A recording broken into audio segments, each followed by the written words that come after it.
Hello and welcome. I'm Yogesh, faculty, Department of AI/ML and Cyber Security from Sage Group of Institution. देखो आज की video में हम introductory part tree data structure वो देखने वाले हैं। ट्री डेटा स्ट्रक्चर इंट्रोडक्शन है क्या, उस पर हम डिस्कस करें। कुछ टर्म्स हम समझेंगे जैसे रूट, एज, नोड, बेसिक्स एक अंडरस्टैंडिंग। उसके बाद हम आगे जाएंगे, तब हम देखेंगे कि types of tree data structure फिर कैसे। तो सबसे पहले ट्री डेटा क्या है। ट्री डेटा स्ट्रक्चर एक हायरार्चिकल कलेक्शन ऑफ नोड, ठीक है। हायरार्चिकल कलेक्शन ऑफ नोड्स है जिनके बीच रिलेशनशिप्स है, पेरेंट चाइल्ड। जैसे अब जो टॉप मोस्ट नोड, अब उसको देखिए रूट। अब रूट नोड किसको कहेंगे? जो टॉप मोस्ट नोड है जिसका कोई पेरेंट नहीं है, जहाँ से भी सर्चिंग, यदि हम किसी ट्री में सर्च करें तो स्टार्टिंग पॉइंट क्या है? रूट। तो क्या कहते हैं? Root node. दो नोड के बीच का जो कनेक्शन पॉइंट है उनको क्या कहते हैं हम? एज। और जो नोड सबसे लास्ट नोड है, इसके बाद आगे उसका कोई चाइल्ड नहीं है, उस नोड को क्या कहोगे आप?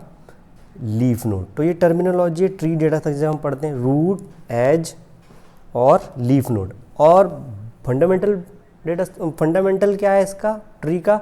नोड। नोड तो पूरी है, ठीक है। नोड में क्या होता है? दे कलेक्शन ऑफ डेटा, जो भी कलेक्शन ऑफ डेटा है, ये जो भी स्टोर किया हुआ है वो, और may have reference to other, हो सकता है कि रेफरेंस भी हो उसके पास अदर नोड्स का जो कनेक्टेड है।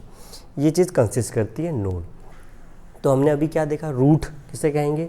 टॉप मोस्ट नोड, जहाँ कोई पेरेंट नहीं है, सर्चिंग कहाँ से स्टार्ट जहाँ से हो रही है वो root node. Edge connection of two nodes, उनको क्या कहेंगे? Edge. Leaf node last node of a tree, उसका कोई आगे चाइल्ड नोड नहीं है, वो हमारा लीफ नोड, ठीक है। अब इसमें कंसेप्ट होता है हाइट और depth of a node. Height कैसे काउंट होती है? हाइट हर नोड की कैसे कैलकुलेट करती है? जैसे मान लीजिए इस नोड एक, इसकी हाइट यदि पूछे तो हाइट कैसे कैलकुलेट होगी? उस नोड से, जिस नोड पे आपसे हाइट पूछी जा रही है। जैसे ए इस नोड पे इसकी हाइट बताइए, तो जो लॉन्गेस्ट, सबसे पहले तो आप यहाँ से लीफ नोड तक लॉन्गेस्ट पाथ देख लीजिए। लीफ नोड तक मतलब आखिरी नोड, जो भी सबसे आखिरी तक है लीफ नोड। लॉन्गेस्ट मतलब जो एज कनेक्टेड ज़्यादा, लॉन्गेस्ट मतलब ये एक, ये दो, ये लीफ नोड आ गई दो।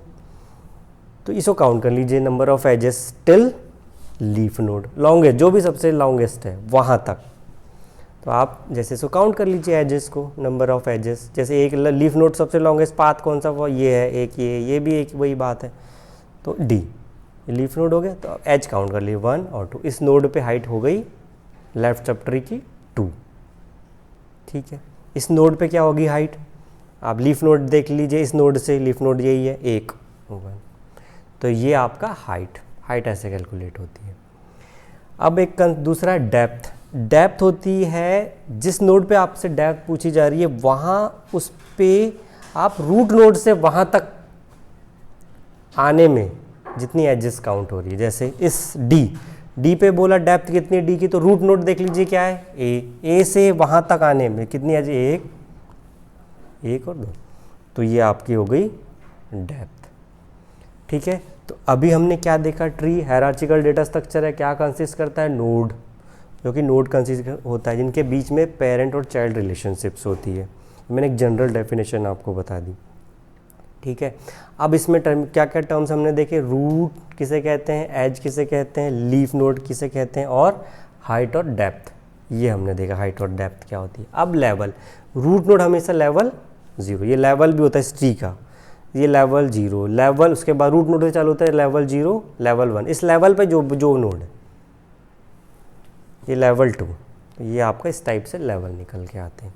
तो ये इंट्रोडक्टरी पार्ट क्या होता है tree data structure, terminology, root, edge, leaf node, height and depth of the tree क्या होता है, ये हमने देखा, ठीक है। Thank you.